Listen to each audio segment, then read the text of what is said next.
Welcome to the Tech Egg. Don't get scrambled. Enjoy the video. You have the essentials ready: password, two-factor access, and recovery contact. Good.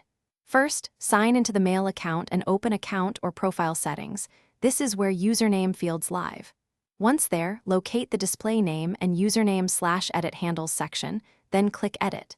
Make sure to preview the new handle for formatting rules and availability before saving. You do this now to avoid lockouts. Changing the username can affect logins, aliases, and link services, so act deliberately.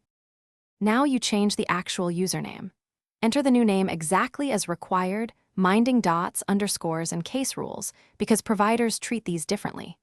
Once typed, update display name and any email aliases so recipients see the intended identity.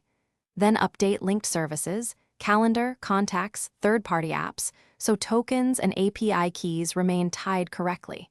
When the system prompts for confirmation, complete two-factor verification and accept notifications. This preserves continuity and explains why both username and aliases must match.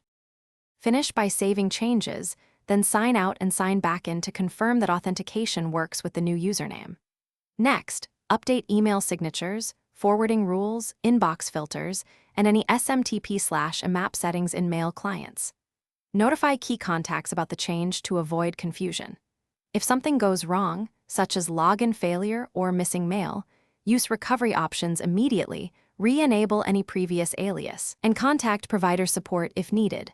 One quick troubleshooting tip: clear cached credentials and restart mail apps before retrying.